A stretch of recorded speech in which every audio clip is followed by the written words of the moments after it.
Hello students, आज हम बात करने वाले हैं कुछ क्वेश्चन की जो कि कॉमन रूट पे बेस्ड है। और जैसे कि मैंने पिछले लेक्चर में बताया था कि कॉमन रूट एक्चुअल में होता क्या है, और मैंने बताया था कि कॉमन रूट को कैसे फाइंड करना है।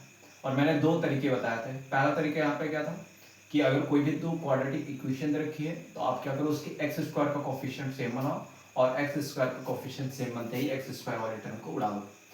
ये पहला मेथड बताया था। दूसरा तरीका मैंने बताया था कि क्रॉस मल्टीप्लिकेशन करते हैं। क्रॉस मल्टीप्लिकेशन में क्या होगा कि कुछ डिटर्मिनेंट टाइप का बनता है, ठीक है। एक एक्स स्क्वायर के नीचे बनेगा, एक माइनस एक्स के नीचे और एक वन के नीचे। फिर क्या करेंगे, एक्स स्क्वायर और वन वाले को कंपेयर करके, है ना, क्रॉस मल्टीप्लाई करके एक्स स्क्वायर की वैल्यू निकाल लेंगे और यहाँ बीच वाले से एक्स निकाल लेंगे यहाँ पे। तो यहाँ से एक्स जो है वो हमारे पास कॉमन रूट हो जाएगा। तो उस तरीके से हम फाइंड करेंगे। तो हमारे पास जो मेथड होता है स्ट्रेट फॉरवर्ड वाला, वो होता है एक्स स्क्वायर के कोफिशिएंट को क्या करो आप, है ना, सेम बना दो और फिर सेम बनाने के बाद क्या कर दो, काट दो, ठीक। तो हम उसमें हम इस क्वेश्चन में यही करने वाले हैं। और ये केवल कॉमन रूट्स का क्वेश्चन है, ये इसमें कैलकुलस भी यूज किया गया है, ठीक है। अब ध्यान से देखो, यहाँ पे हमारे पास जो इक्वेशन रखी है वो क्या रखी है, हमारे पास इक्वेशन रखी है एक्स स्क्वायर माइनस एक्स, यहाँ पे माइनस एम इक्वल टू क्या रखा है, 0 दे रखा है। फिर हमारे पास रखा है एक्स स्क्वायर प्लस यहाँ पे 2mx, यहाँ पे माइनस 12 इक्वल टू कितना दे रखा है, 0 दे रखा है। हमारे पास क्या, अगर एक रूट कॉमन है तो मान लेते हैं इसका रूट अल्फा है और इसका रूट बीटा है, तो इसका भी एक रूट अल्फा होगा और दूसरा क्या होगा, गामा मान लेते हैं। अब ध्यान से देखो, अगर ये अल्फा जो है दोनों का कॉमन रूट है तो इसको सेटिस्फाई करेगा दोनों को, तो मैं यहाँ पे सेटिस्फाई करवा देता हूँ यहाँ पे। तो alpha square minus alpha minus m equal to कितना हो गया, 0 हो जाएगा। फिर इस अल्फा को इसी जगह रखेंगे तो अल्फा स्क्वायर माइनस माइनस नहीं प्लस हो जाएगा 2m alpha minus 12 equal to कितना हो गया, 0 होगा। ये हमारे पास इक्वेशन फर्स्ट आ गई, ये इक्वेशन सेकंड आ गई। अब क्या करो, मैंने बोला कि एक्स स्क्वायर का कोफिशिएंट अगर सेम है तो आप क्या करो, एक्स स्क्वायर वाला टर्म ही उड़ा दो, ठीक है। अब यहाँ पे क्या है कि एक्स स्क्वायर की जगह पे बेसिकली क्या है, अल्फा स्क्वायर है, तो बेसिकली वही हुआ ना कि ये एक्स की जगह पे मैंने अल्फा रखा, क्योंकि अल्फा एक कॉमन रूट है, दोनों को सेटिस्फाई करेगा, तो मैंने दोनों में रखा। कोफिशिएंट सेम है तो आप क्या करो, घटा दो। मैं क्या करता हूँ, दो में से एक घटा दो, पहला वाला घटाता हूँ। तो दो में से ये घटाऊंगा तो हमारे पास कैंसिल हो जाएगा। इसमें से मैं ये घटाऊंगा तो हमारे पास अल्फा कॉमन आएगा, तो बचेगा 2m प्लस 1। और इसमें से मैं ये घटाऊंगा तो ये क्या होगा, पॉजिटिव हो जाएगा, तो plus m minus 12 equal to 0 आ गया। अब ध्यान से देखो, अल्फा रोड हमारे पास हो जाएगा 12 minus m divide by 2m plus 1 हो जाएगा। हमारे पास कॉमन रूट क्या आ गया, 12 minus m divide by 2m plus 1, ठीक है। अब कॉमन रूट अगर ये है तो दोनों इक्वेशन को क्या करेगी, सेटिस्फाई करेगी। हमने अल्फा माना था, अब अल्फा जो है वो m के टर्म में आ गया, है ना। अगर m के टर्म में आ गया तो हमें यहाँ पे m फाइंड करना है। अब क्या करो, आप क्या करो, इस वैल्यू को, इस अल्फा को आप क्या करो, किसी एक इक्वेशन में पुट कर लो। लेकिन उस इक्वेशन में पुट करना जिसमें एक्स स्क्वायर और एक्स के कोफिशिएंट क्या हो, है ना, बहुत ही छोटे हो। ये नहीं कि है ना 4000 5000 ना, थोड़ा छोटे होने चाहिए। मतलब आप प्रीफर करो कि एक्स स्क्वायर का कोफिशिएंट 1 हो, एक्स का भी 1 हो, और जो कांस्टेंट रखा वो भी सिंगल हो, ज्यादा कॉम्प्लिकेटेड ना हो। तो मैं क्या करता हूँ, मैं इसको क्या करता हूँ, मैं पहले इक्वेशन रखता हूँ। तो पहले इक्वेशन में अगर मैं रखूंगा यहाँ पे, तो हमारे पास क्या हो जाएगा, हमारे पास हो जाएगा, अच्छा मैं इसको लिख लेता हूँ, alpha square minus alpha minus m equal to 0 हो गया।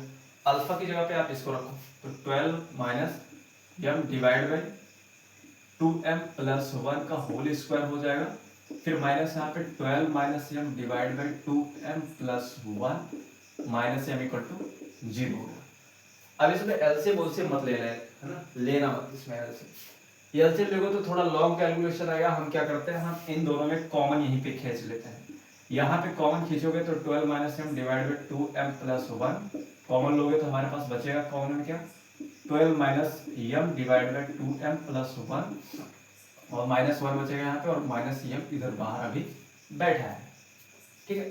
अब हम क्या करते हैं, हम यहाँ पे 12 माइनस एम यहाँ पे डिवाइड बाई 2m प्लस 1 यहाँ पे, और यहाँ पे 12 माइनस एम यहाँ पे, और ये cross multiply minus 2m minus 1 और डिवाइड बाई 2m प्लस 1 यहाँ पे हो जाएगा, और माइनस m इक्वल टू कितना होगा, 0 हो गया।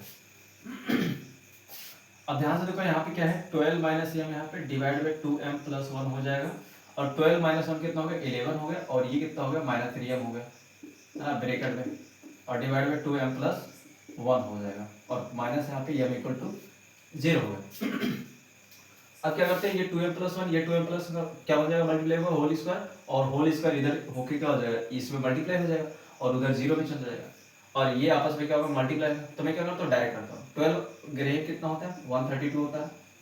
12 3 कितना होता है, 36 होता है, यहाँ पे 36 होता है यहाँ पे, और माइनस से हमको मल्टीप्लेस में करेंगे तो माइनस 11m हो जाएगा, और इसका करेंगे तो माइनस यहाँ पे कितना होगा, 3m² होगा।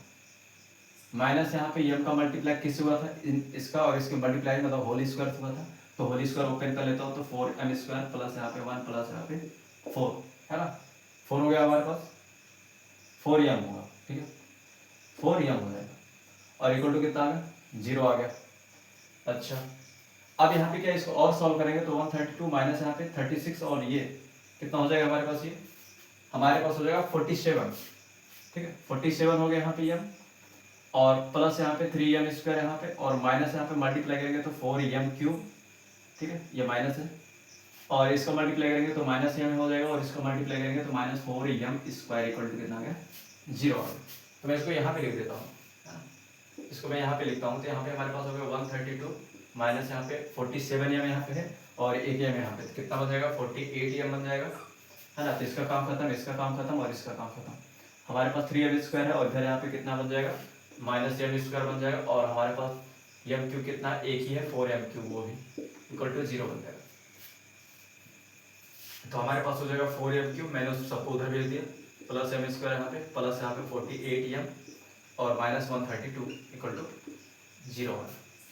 अब ध्यान से देखो यहाँ पे m की वैल्यू कितनी आएगी, m की हमारे पास 3 वैल्यू आ सकती है, ठीक है। अब यहाँ पे m की वैल्यू क्या हो सकती है, 3 वैल्यू आ सकती है, 3 वैल्यू भी आ सकती है, 2 वैल्यू भी आ सकती है, 1 वैल्यू भी आ सकती है, ठीक है। अब वो डिपेंड करेगा कि, है ना, इसके क्या होगा, इसका f डैश कैसे होगा। f डैश अगर यहाँ पे पॉजिटिव होगा तो बेसिकली ये क्या होगा, स्ट्रिक्टली इंक्रीजिंग होगा, और जब भी स्ट्रिक्टली इंक्रीजिंग होगा तो बेसिकली वो x एक्सिस को एक जगह पे कट करेगा। अगर क्यूबिक इक्वेशन का f डैश x जो है वो बेसिकली उसका डेरिवेटिव जो है, फर्स्ट डेरिवेटिव अगर पॉजिटिव आता है तो बेसिकली वो क्या होगा, स्ट्रिक्टली इंक्रीजिंग होगा, ठीक है। तो हम क्या करते हैं, हम इसका पहले फर्स्ट डेरिवेटिव निकाल लेते हैं। फर्स्ट डेरिवेटिव निकालने से पता चल जाएगा हमारे पास m की कितनी वैल्यू रियल होगी और कौन सी वैल्यू जो होगी वो इमेजिनरी होगी, ठीक है। तो अगर मैं इसका फर्स्ट डेरिवेटिव निकालूं, फर्स्ट डेरिवेटिव मतलब f डैश निकालूं यहाँ पे, तो हमारे पास होगा 12m² प्लस यहाँ पे 2m यहाँ पे, प्लस यहाँ पे 48। अब ध्यान से देखो ये क्या है, क्वाड्रेटिक है।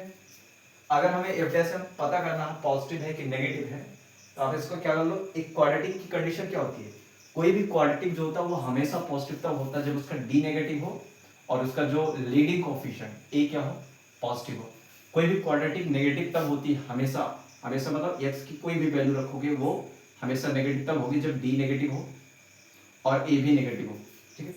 तो हमें यहाँ पे चेक करना है f डैश x पॉजिटिव है कि नेगेटिव, तो आप इसका पहले क्या कर लो, d चेक कर लो। d यहाँ पे क्या आएगा, b² माइनस यहाँ पे 4ac यहाँ पे 4ac यहाँ पे, तो बेसिकली क्या हो रहा है, ये नेगेटिव आ रहा है, तो d नेगेटिव आ रहा है, तो पक्का इसके रूट्स कैसे होंगे, इमेजिनरी होंगे, मतलब या तो x एक्सिस के ऊपर होगी या तो x एक्सिस के नीचे होगी। अब डिपेंड करेगा वो x एक्सिस के ऊपर का वो मतलब पैराबोला अपवर्ड होगा तो x एक्सिस के ऊपर होगा यहाँ पे, है ना, या तो पैराबोला डाउनवर्ड होके नीचे होगा x एक्सिस से। अब यहाँ पे क्योंकि a पॉजिटिव है, क्योंकि हमारे पास a क्या है 12 पॉजिटिव, इसको कह सकते हैं पैराबोला अपवर्ड होगा, और d नेगेटिव ये बताता है कि अगर पैराबोला अपवर्ड होगा तो बेसिकली वो x एक्सिस के ऊपर होगा, मतलब उसके कोई रूट्स नहीं होंगे। तो हम कह सकते हैं कि हमारे पास f डैश जो m है वो क्या है, पॉजिटिव है। अगर f डैश पॉजिटिव है तो हम कह सकते हैं ये जो हमारे पास क्यूबिक इक्वेशन रखी है हमने, ये क्या होगा, स्ट्रिक्टली इंक्रीजिंग होगा। अगर स्ट्रिक्टली इंक्रीजिंग होगा तो कुछ इस तरह से करेगा यहाँ पे, है ना, केवल इंक्रीज करेगा, केवल इंक्रीज करेगा, केवल अगर इंक्रीज करेगा, स्ट्रिक्टली इंक्रीजिंग होगा तो बेसिकली वो क्या करेगा, वो x एक्सिस को केवल एक जगह पर कट करेगा। और बेसिकली m की वैल्यू क्या होती है, तो m की वही वैल्यू होगी जहाँ पे x एक्सिस को कट करता है, वही तो x की वैल्यू होती है। अब यहाँ पे m दे रखा है, m की जगह पे अगर मान ले x मान ले तो यहाँ पे x की वैल्यू कितनी आएगी, तो यहाँ पे केवल एक x की वैल्यू आएगी, x1 का 0 मान ले तो कुछ है, और x1 हमने किसको माना है, m को, तो हमारे पास m की केवल एक वैल्यू आएगी, बाकी दो वैल्यू जो होंगी वो क्या हो जाएगी, इमेजिनरी हो जाएंगे। अब मैं बताऊंगा यहाँ पे एक वैल्यू क्या आ जाएगी, रियल आएगी, और दो वैल्यू क्या आ जाएगी, इमेजिनरी आ जाएगी।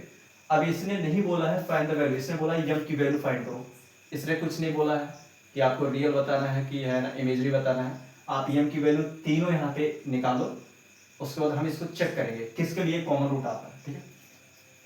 अच्छा, यही पे इंटरेस्टिंग क्वेश्चन हो जाता है। बाकी कॉमन रूट तो एक है ना, बहाना है इस क्वेश्चन में।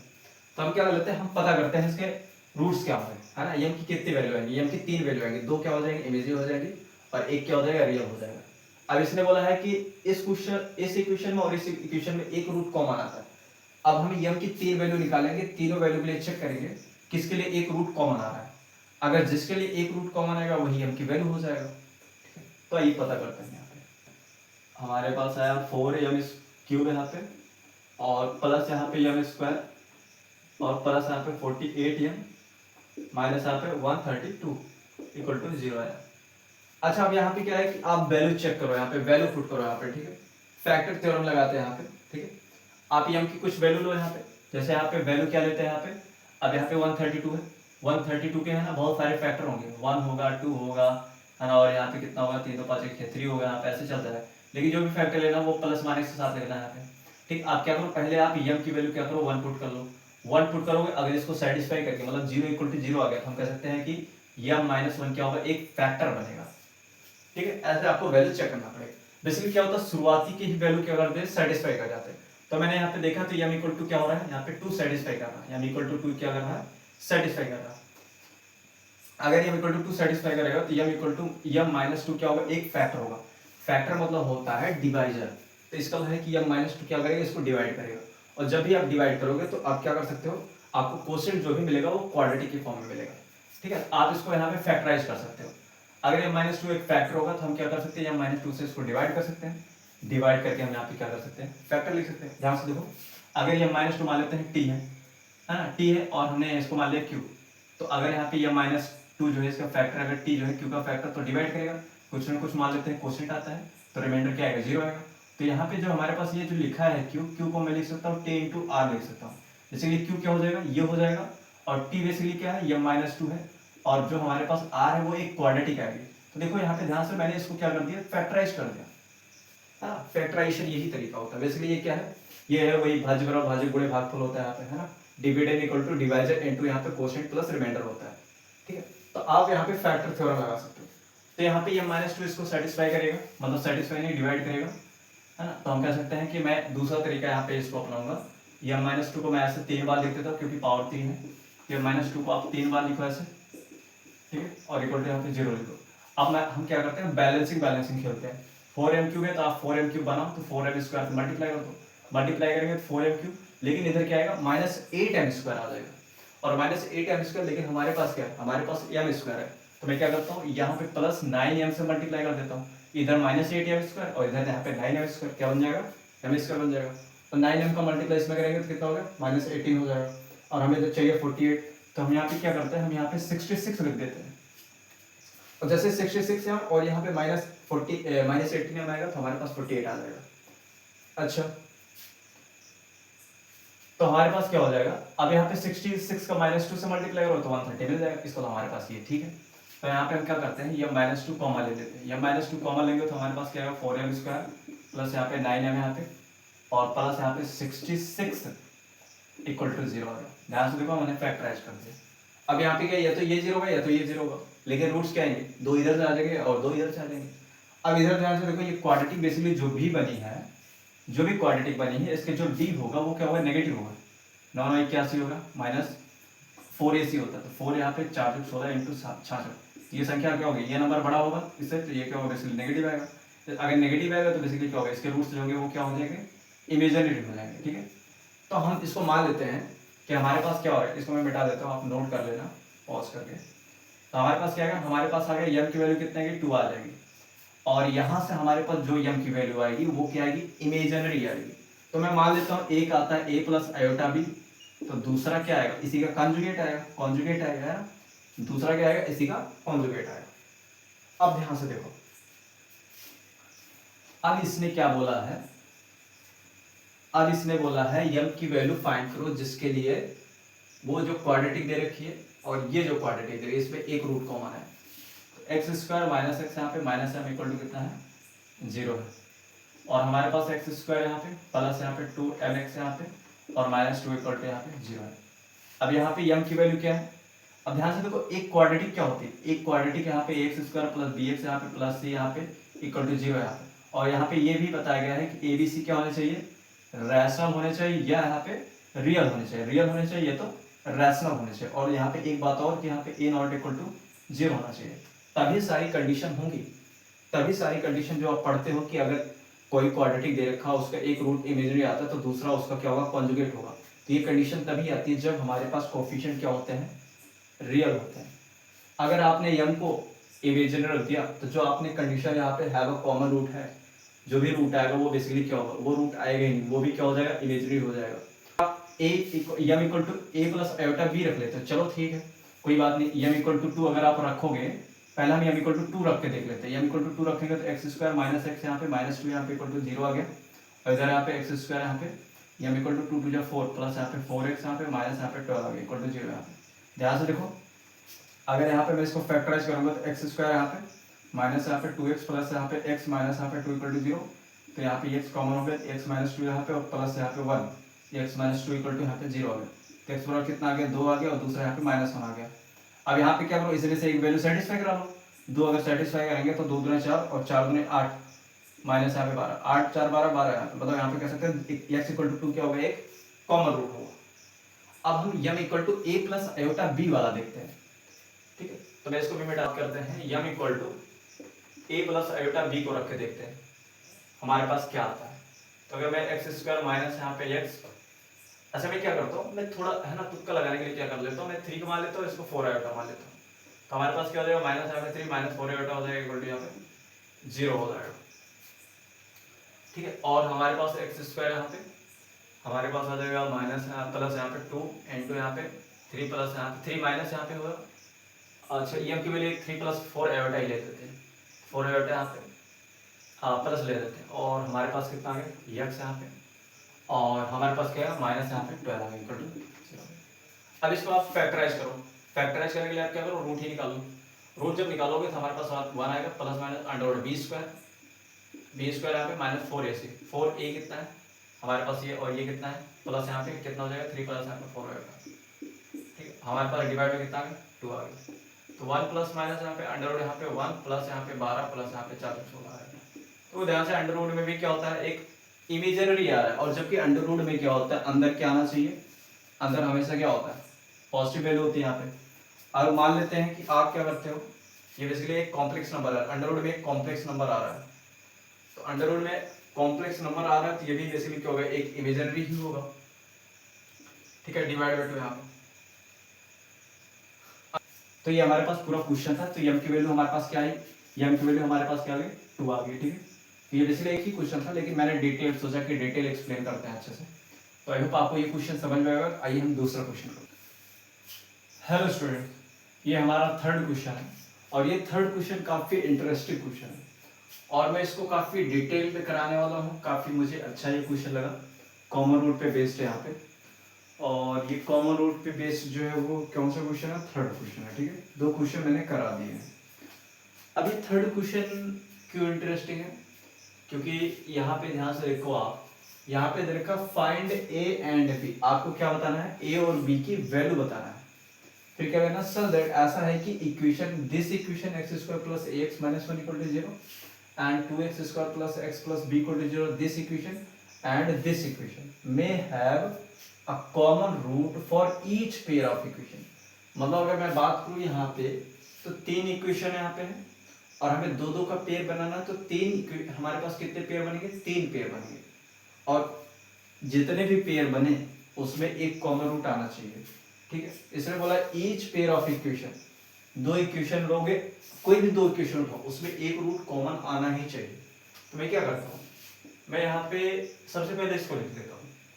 अब ध्यान से देखो, आपको एक इक्वेशन ऐसे दिख रही होगी जिसमें सभी कोफिशिएंट रखे हैं, कोई चीज अननोन नहीं यहाँ पे है, तो हम उसको पहले सॉल्व करेंगे, ठीक है। तो हमारे पास रखा 4x स्क्वायर माइनस 8x यहाँ पे प्लस 3 इक्वल टू कितना दे रखा है, 0 दे रखा है, ठीक है। तो मान लेते हैं इसके क्या रूट्स हैं, अल्फा है और बीटा है, ठीक है। अभी हमने रूट नहीं फाइंड किया, मान लेते हैं अल्फा और बीटा है। उसके बाद हमारे पास क्या, इसके बाद ये इक्वेशन है रखिए, ये इक्वेशन हमारे पास 2x स्क्वायर प्लस यहाँ पे x प्लस यहाँ पे b इक्वल टू 0। अब ध्यान से देखो, एक पेयर तो ये बन गया 2 इक्वेशन का, एक पेयर ये बन गया। उसने बोला कि ईच पेयर जितने भी पेयर बने उनमें एक कॉमन रूट आना चाहिए। तो मान लेते हैं इसमें हमारे पास क्या हो रहा है, हमारे पास इसमें क्या अल्फा कॉमन है, और मान लेते हैं हमारे पास क्या हो, मान लेते हैं इसमें बीटा कॉमन है, बीटा कॉमन है, अगला रूट हमारे पास डेल्टा आ गया, डेल्टा नहीं गामा आ गया, अल्फा बीटा है, एक रूट इन दोनों में कॉमन है तो मान लेते बीटा को कॉमन करा दिया। फिर मैंने बोला कि अगर बीटा कॉमन है तो दूसरा रूट मान लेते गामा होगा। और तीसरी इक्वेशन लिखे यहाँ पे हम एक्स स्क्वायर प्लस यहाँ पे एक्स माइनस यहाँ पे 1 इक्वल टू 0। तो बेसिकली इसमें मान लेते हैं हमारे पास क्या गामा कॉमन आ रहा है, तो अगला रूट क्या होगा, अगला रूट अल्फा होना चाहिए, क्योंकि अगर आपने डेल्टा ले लिया तो डेल्टा यहाँ पे लेंगे तो जब इसका पेयर बनाएंगे तो कोई रूट कॉमन ही नहीं आएगा। लेकिन इसने बोला ईच पेयर ऑफ इक्वेशन क्या होना चाहिए, है ना, आप कितने भी पेयर बनाओ, है ना, सभी पेयर बनाओ, 3 पेयर बनेगा, तीनों पेयर में एक रूट कॉमन आना चाहिए। ध्यान से देखो, इसमें भी एक कॉमन रूट है, इसमें भी एक कॉमन रूट है, इसमें भी एक कॉमन रूट, और यहाँ पे भी एक कॉमन रूट है।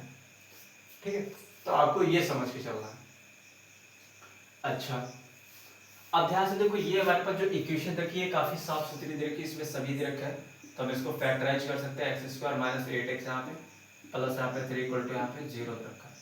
मैं इसको फैक्टराइज करूंगा तो 4x स्क्वायर 4 3 12, मतलब यहाँ पे कितना हो जाएगा, यहाँ पे 6x माइनस 2x में टूटेगा, प्लस यहाँ पे 3 इक्वल टू यहाँ पे 0 हो जाएगा। यहाँ पे मैं 2x कॉमन लूंगा तो बचेगा 2x माइनस यहाँ पे 3, और माइनस 1 कॉमन लेंगे तो 2x माइनस यहाँ पे 3 इक्वल टू कितना आ गया, 0 आ गया। फिर यहाँ पे क्या करते हैं, 2x माइनस 3 यहाँ पे, और इधर यहाँ पे 2x माइनस 1 यहाँ पे हमारे पास कॉमन आएगा, मतलब 2x माइनस 3 कॉमन ले लिया, बचा कितना 2x माइनस 1 इक्वल टू 0 आ गया। फिर उसके बाद हमारे पास यहाँ से रूट्स आ जाएंगे, रूट्स हमारे पास क्या होगा, एक रूट आएगा 3/2 आ जाएगा, और दूसरा रूट हमारे पास क्या जाएगा, x इक्वल टू 1/2 आ जाएगा। तो दो रूट्स हमारे पास आ गए। ठीक है, तो इसके कितने रूट्स है, एक रूट हमारे पास क्या है 3/2 है, और दूसरा रूट हमारे पास क्या है 1/2 है। अब ध्यान से देखो, अब हमारे पास क्या है 4x स्क्वायर माइनस 8x यहाँ पे प्लस 3 यहाँ पे इक्वल टू 0। इसके दो रूट्स हैं, एक रूट 1/2 है, दूसरा रूट 3/2 है। तो ध्यान से देखो, अगर मैं दूसरी इक्वेशन लिखता हूँ 2x स्क्वायर प्लस यहाँ पे x प्लस यहाँ पे b इक्वल टू 0। अब इसमें दो केसेस हैं, दो केसेस कौन है, या तो ये इसका है ना, ये रूट जो है दोनों में कॉमन हो जाए, या ये रूट दोनों में कॉमन हो जाए। तो पहला केस हम क्या ले लेते हैं, पहला केस यहाँ पे ये लेते हैं कि 1/2 जो है वो दोनों में कॉमन रूट है। अगर इसका एक कॉमन रूट मान लेते हैं 1/2 है, पहला रूट हम क्या ले लेते हैं, मान लेते हैं कि हमारे पास 1/2 जो दे रखा है वो दोनों में कॉमन है। अच्छा, अगर 1/2 कॉमन है तो 1/2 इसको सेटिस्फाई करेगा, क्योंकि इसका रूट है, तो सेटिस्फाई जब करेगा तो यहाँ पे ध्यान से देखो, यहाँ पे इसको जब सेटिस्फाई करेगा तो मैं यहाँ पे लिख सकता हूँ 2 इंटू यहाँ पे 1/4 लिख सकता हूँ, plus 1/2 plus b equal to यहाँ पे 0। तो यहाँ पे क्या होगा 2 2 4 यहाँ पे, तो हमारे पास b इक्वल टू कितना आ गया -1 आएगा। और जैसे b इक्वल टू -1 आया तो आप क्या कर सकते हो 2x स्क्वायर प्लस x यहाँ पे -1 यहाँ पे इक्वल टू 0 यहाँ पे, इसको फैक्टराइज कर सकते हैं आप यहाँ पे 2x यहाँ पे माइनस x यहाँ पे -1 इक्वल टू 0। तो 2x कॉमन लोगे तो बचेगा x प्लस 1 यहाँ पे, और माइनस यहाँ पे x प्लस 1 यहाँ पे इक्वल टू 0 आ गया। तो यहाँ से हमारे पास x की वैल्यू कितना आ जाए, -1 आ जाए, और x इक्वल टू कितना है 1/2 आ जाए। मतलब कर सकते हैं अगर एक रूट हमारे पास 1/2 है तो दूसरा रूट क्या होना चाहिए, -1 होना चाहिए। अब यहीं पे मैं तीसरी इक्वेशन लिखता हूँ। तीसरी इक्वेशन क्या है, तीसरी इक्वेशन मतलब पहली इक्वेशन एक्स स्क्वायर यहाँ पे प्लस ax यहाँ पे -1 इक्वल टू 0। अब क्या है कि इसमें और इसमें रूट क्या है 1/2 कॉमन है। अब इसमें और इसमें मैं -1 कॉमन करा देता हूँ, -1 कॉमन करा देता हूँ। ठीक है, अगर मैंने इसका अल्फा और बीटा लिया तो इसमें बीटा बीटा कॉमन कराया, अगर बीटा गामा ले तो इसमें गामा कॉमन कराया, तो फिर लास्ट में क्या ले लिया, अल्फा ले लिया, और यहाँ पे अल्फा कॉमन आ रहा है तो हमारे पास जो condition each pair of equation में कॉमन रूट होना चाहिए वो कंडीशन सेटिस्फाई है। तो 1/2 3/2 और 1/2 इन दोनों में कॉमन है, तो इन दोनों में हम कॉमन क्या कराते हैं, -1 कॉमन करा देते हैं। अच्छा, अगर -1 मैं कॉमन करा देता हूँ तो -1 इसको सेटिस्फाई करेगा, तो मैं यहाँ पे लिख सकता हूँ -1 का स्क्वायर मतलब 1 हो जाएगा, और ये -a हो जाएगा, -1 इक्वल टू 0 है। तो 1 से 1 कैंसिल, तो a बराबर कितना आ गया, 0 आ गया। और जैसे ही a बराबर 0 आया तो मैं लिख सकता हूँ x स्क्वायर -1 इक्वल टू 0। तो हम कह सकते हैं x इक्वल टू कितना आ गया, +-1। मतलब अगर -1 है तो दूसरा क्या है 1 आ रहा है। और ध्यान से देखो, ये जो 1 है, आपने देखो इन दोनों में कॉमन रूट क्या है 1/2 है। ईच पेयर में कॉमन रूट होना चाहिए, इसमें कॉमन है, इसमें कॉमन है, लेकिन इसमें कॉमन नहीं है। इसमें देखो 1/2 आ रहा है, 3/2, और इसमें -1 और 1 आ रहा है, तो इसमें कॉमन रूट नहीं है। तो हम कह सकते हैं हमारे पास कंडीशन जो है वो तो सेटिस्फाई ही होगी, जो कंडीशन बोला वो तो शर्त ही हमारे पास क्या हो जाएगी, खराब हो जाएगी। तो हम कह सकते हैं कि हमारे पास जो पहला केस है 1/2 ये होगा ही नहीं। इसको हम ये बोल सकते हैं कि हमारे पास जो b की वैल्यू -1 आई है और a की वैल्यू 0 आएगी, ये तो नहीं हो सकती, क्योंकि अगर ये होगी तो ईच पेयर ऑफ इक्वेशन में कॉमन रूट नहीं आएगा। तो हम कह सकते हैं पहला वाला केस जो है वो नहीं लेंगे, क्योंकि वो सेटिस्फाई नहीं हो रहा कंडीशन। तो हम दूसरा केस क्या ले सकते हैं? अच्छा, मैं इसको क्या करता हूँ, मिटा देता हूँ। दूसरा केस हम ये ले सकते हैं कि इक्वेशन में मान लेते हैं हमारे पास क्या है, 3/2 क्या है, कॉमन रूट है। अगर मैं यहाँ पे 4x² है, यहाँ पे -8x यहाँ पे प्लस यहाँ पे 3 = 0 यहाँ पे, इसमें हमारे पास क्या है 1/2 है और 3/2 यहाँ पे। तो मान लेते हैं क्या है, केस दूसरा हमारे पास है कि हमारे पास क्या हो रहा है, 3/2 क्या है, कॉमन रूट है। तो 2x² यहाँ पे प्लस यहाँ पे x प्लस यहाँ पे b = यहाँ पे 0। अब यहाँ पे क्या है, 3/2 कॉमन रूट है। अगर 3/2 कॉमन रूट होगा तो इसका मतलब इसको सेटिस्फाई करेगा। तो हम लिख लेते हैं 2 × 3/, कितना हो जाएगा, 3/2 रखेंगे तो 9/4 हो जाएगा, 9/4 हो जाएगा। और इसको रखेंगे यहाँ पे तो कितना होगा, 3/2 हो जाएगा। और यहाँ पे प्लस b = कितना होगा, 0 होगा। 2 2 4 यहाँ पे, 9 + 3 कितना होगा, 6 नहीं 12 हो जाएगा। और 2 से डिवाइड करोगे 6 हो जाएगा। b = कितना होगा, -6 होगा। और जैसे ही b -6 आता है, आप क्या करो, यहाँ पे आप b की वैल्यू 6 रखो, तो 2x² यहाँ पे प्लस x यहाँ पे -6 = 0 यहाँ पे। तो 2x² यहाँ पे प्लस 4x माइनस यहाँ पे 3x माइनस यहाँ पे 2 = 0। तो 2x कॉमन हो जाएगा तो x प्लस यहाँ पे 2 बचेगा, और -3 कॉमन होगा तो x प्लस यहाँ पे 2 बचेगा = 0। तो हमारे पास x बराबर कितना है, 3/2 है। दूसरा कितना है, x बराबर -2। मतलब अगर हमारे पास कॉमन रूट इन दोनों में 3/2 होगा तो दूसरा रूट क्या आएगा, -2 आएगा। ठीक है, -2 आएगा। अब हमारे पास जो पहले इक्वेशन है वो है x² प्लस ax यहाँ पे -1 = 0। अब इन दोनों में कॉमन क्या करा देते हैं, कॉमन हम -2 करा देते हैं। अगर -2 कराएंगे तो -2 भी इसको सेटिस्फाई करेगा, और -2 जब इसको सेटिस्फाई करेगा तो हम 2 रखेंगे तो 4 बन जाएगा, -2 यहाँ पे a और -1 = 0। तो हमारे पास क्या होगा, 3 यहाँ पे 2 आ जाएगा a की वैल्यू। और जब भी a की वैल्यू 3/2 आ जाए तो आप इसमें पुट करो और इसके इक्वेशन के इस इक्वेशन के रूट निकालो। तो अगर मैं 3/2 रखता हूँ तो 3 रखूंगा यहाँ पे तो क्या हो जाएगा हमारे पास, x²। और हमारे पास क्या है कि ये जो हमारे पास इक्वेशन रखा है ये बेसिकली क्या रखा है, -2 हमारे पास आया, -2 है तो -2 इसको सेटिस्फाई करेगा, और -2 इसको सेटिस्फाई करेगा तो हमारे पास क्या है, a की वैल्यू कितनी आई, a की वैल्यू हमारे पास आई 4 और -2 और यहाँ पे -1। तो ठीक, तो a बराबर 3/2।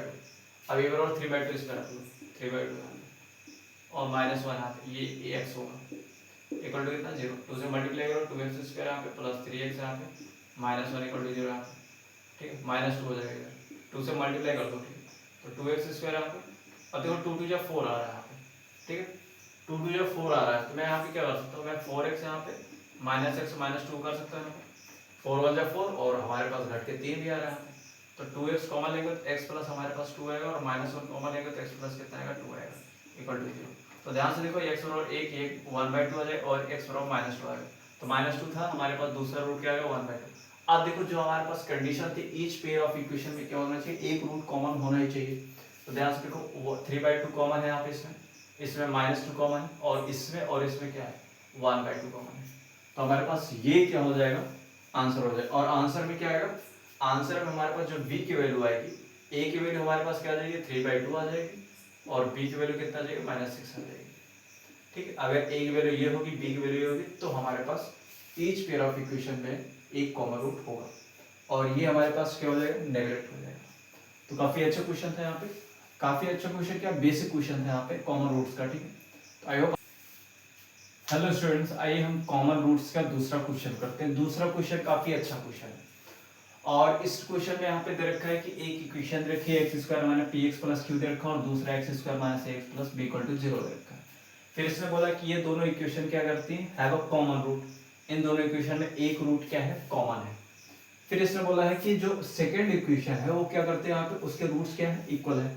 फिर आपको प्रूव करना है a = 2b + q, यहाँ पे 2 टाइम्स b + q। तो आप क्या कर लो, पहले इक्वेशन लिख लो यहाँ पे एक्स स्क्वायर माइनस यहाँ पे p x plus q equal to कितना हो गया, 0 हो जाएगा, ठीक है। और दूसरी इक्वेशन एक्स स्क्वायर माइनस यहाँ पे ए एक्स प्लस यहाँ पे बी इक्वल टू 0 हो जाएगा। और इससे बोला सेकंड इक्वेशन जो है उसके रूट्स कैसे हैं, इक्वल है। तो मैंने अगर एक रूट्स अल्फा माना तो दूसरा रूट्स भी क्या होगा, अल्फा होगा। अच्छा यहाँ पे बोला है इसमें कॉमन रूट होता है, मतलब इसका भी एक रूट क्या होगा, अल्फा ही होगा। अब दूसरा रूट हमें नहीं पता है, बीटा होगा, मान लेते हैं बीटा है, ठीक है। अब यहाँ पे क्या होगा, सिंपल जो चीजें लगानी है उसमें क्या होता है, बीटाज रिलेशन लगाना है, ठीक है। बीटाज रिलेशन से पहले यहाँ पे जो इसमें रूट्स इक्वल है तो बेसिकली क्या होगा, डी इक्वल टू क्या होगा, 0 होगा, है ना। अगर डी इक्वल टू 0 होता है तभी तो रूट क्या होते हैं, इक्वल आते हैं। तो डी की वैल्यू क्या होगी, बी स्क्वायर, बी की जगह पे क्या है ए स्क्वायर माइनस यहाँ पे 4 बी सी, बी कितना है, अच्छा 4 ए सी होता है, तो बी स्क्वायर माइनस 4 ए सी होता है। तो ए की वैल्यू कितनी 1 है और सी की वैल्यू कितनी है बी है, तो इक्वल टू कितना हो गया 0। तो ए स्क्वायर कितना हो गया हमारे पास, 4 बी हो गया, ए स्क्वायर बराबर कितना आ गया, 4 बी आ गया। अच्छा अगर मैं बीटा रिलेशन लगाऊं यहाँ पे तो हमारे पास 2 अल्फा, सम ऑफ रूट मैंने लिखा है, सम ऑफ रूट कितना होगा, ए होगा, और प्रोडक्ट ऑफ रूट कितना होगा, तो प्रोडक्ट ऑफ रूट बी होगा, है ना। आपको ये चीजें पता रहनी चाहिए। फिर अगर मैं इसमें क्या निकालूं, इसमें निकालूं यहाँ पे अल्फा प्लस बीटा, यहाँ पे देखो बीटा रिलेशन पहले लिख लेना है, क्योंकि आप इस पे और कुछ कर ही नहीं पाओगे। यहाँ पे बीटा रिलेशन लगाओगे, रूट से इक्वल है तो आप डी 0 रखोगे, ठीक है। तो अल्फा प्लस बीटा कितना आ गया, अल्फा प्लस बीटा हमारे पास आ गया, पी आ गया, और अल्फा इंटू बीटा कितना आ गया, यहाँ पे अल्फा इंटू बीटा कितना आ गया, क्यू आ गया। तो ध्यान से देखो, आपको अल्फा यहाँ पे मिला है, आपको अल्फा क्या है, अल्फा आपको मिला है a/2 यहाँ पे, ठीक है। आपको कितना मिला है, अल्फा की वैल्यू a/2। तो आप क्या निकालो, यहाँ पे बीटा की वैल्यू निकालो, अल्फा प्लस बीटा यहाँ पे कितना दे रखा है, p दे रखा है, तो बीटा बराबर कितना होगा यहाँ पे p माइनस अल्फा, अल्फा कितना है a/2 यहाँ पे, तो बीटा कितना आ गया, p माइनस a/2 है। और आपको पता है कि दो रूट्स का जो प्रोडक्ट है वो कितना है, q है, और हमें यहाँ पे प्रूफ में q लाना भी है। अब देखो ध्यान से कि हमारे पास बीटा में क्या है, p और a है, ठीक है, p और a इधर भी है, और अल्फा में भी क्या है, हमारे पास अल्फा में भी a है। और जब अगर मैं अल्फा का मल्टीप्लाई बीटा से करूंगा तो a का मल्टीप्लाई p से बनेगा, तो ap जैसा कुछ मिलेगा आपको। तो मैं क्या करता हूँ, अल्फा की वैल्यू इसमें पुट कर देता हूँ, अल्फा की वैल्यू कितनी है, a/2 यहाँ पे, मल्टीप्लाई यहाँ पे बीटा की वैल्यू कितनी है, p माइनस यहाँ पे a/2, और इक्वल टू कितना दे रखा, q दे रखा। आपके अगर इसका मल्टीप्लाई करो तो ap डिवाइड में कितना हो गया, 2 यहाँ पे, माइनस यहाँ पे a स्क्वायर डिवाइड 4 हो गया, इक्वल टू कितना, q हो गया, ठीक है। अब यहाँ पे ध्यान से देखो, हमारे पास क्या है, a स्क्वायर डिवाइड 4, मैं इसको a स्क्वायर डिवाइड 4 को मैं क्या लिख सकता हूँ, b लिख सकता हूँ।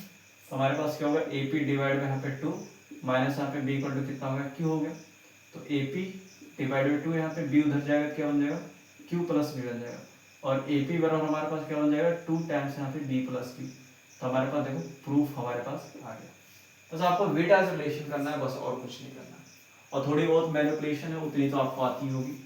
तो ये हमारे पास सेकंड क्वेश्चन था। अभी के लिए मैं यहाँ पे आपको थर्ड क्वेश्चन कराता हूँ।